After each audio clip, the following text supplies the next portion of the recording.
Dear students, we can analyze the dynamics of consumption function by using the first order differential equations. So here we are starting with the numerical example, and we have this situation in which the consumption function of an individual grows with time at a rate of this function.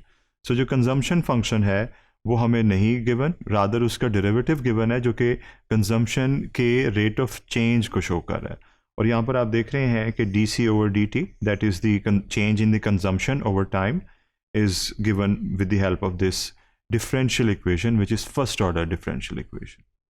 Time path हम निकालना चाहते हैं persons consumption function की, और उसके लिए the initial condition is also given. So with all of this data we can easily analyse it by using the first order differential equations.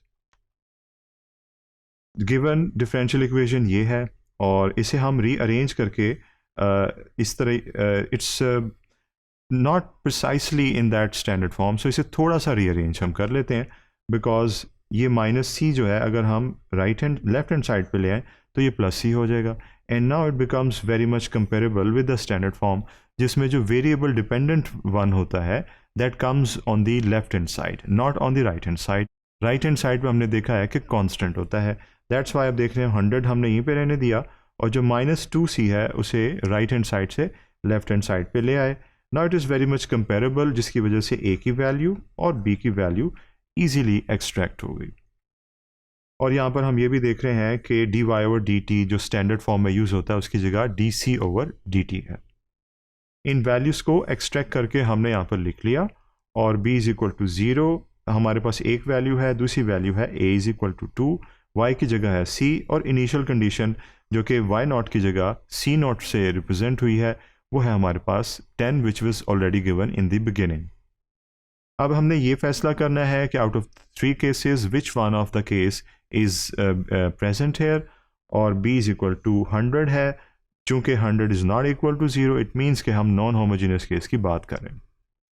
और a की वैल्यू देख लेते हैं, it's 2, so it's not equal to 0. इसका मतलब ये है non homogeneous case where a is not equal to 0. So उसके लिए जो टाइम पाथ का डेफिनेट टाइम पाथ का फॉर्मूला होता है, definite solution, it is given here. ये फॉर्मूला ऑलरेडी हम मल्टीपल टाइम्स स्टडी कर चुके हैं. इसमें हम b की वैल्यू लगाएंगे, a की वैल्यू और इनिशियल कंडीशन की वैल्यू. देयरफॉर आप देख सकते हैं कि हमने इनिशियल कंडीशन में जो रेलेवेंट सिंबल था, दैट इज़ कंजम्पशन फंक्शन के लिए c यूज़ किया था, वो कर रहे हैं, और b की वैल्यू लगाइए, a की वैल्यू लगाइए, और यहाँ पर भी a की वैल्यू और b की वैल्यू, a की वैल्यू सब्सटीट्यूट किया. So now it's easy for us to solve this because it's simple algebra. यहाँ से हम इजीली इसको कर सकते हैं.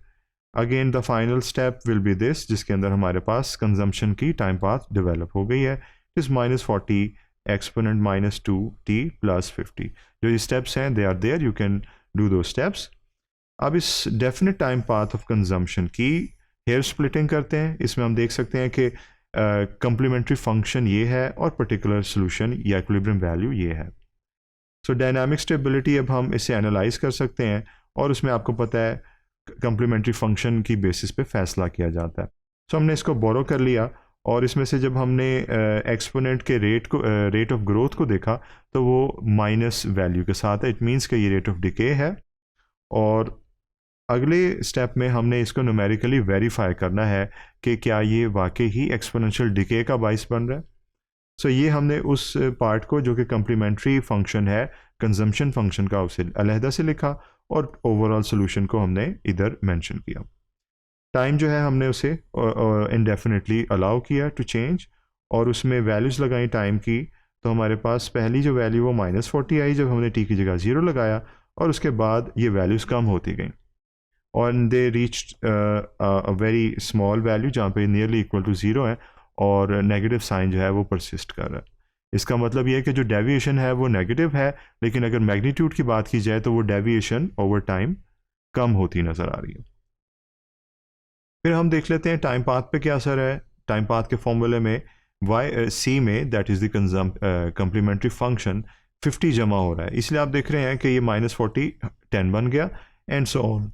तो उसका जो ओवरऑल असर है वो ये है कि हमारे पास जो वैल्यू है वो 10 से बढ़ के 50 के करीब जा रही है, जो कि इक्विलिब्रियम वैल्यू ऑफ कंजम्पशन है।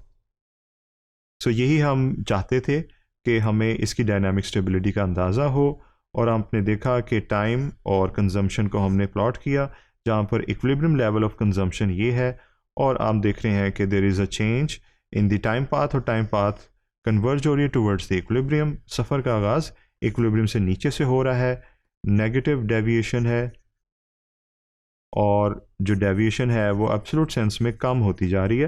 दैट इज़ वाई जो CT है वो C स्टेरिस के करीब पहुंच रहा है, और डायनामिकली स्टेबल सिस्टम की हम बात कर रहे हैं।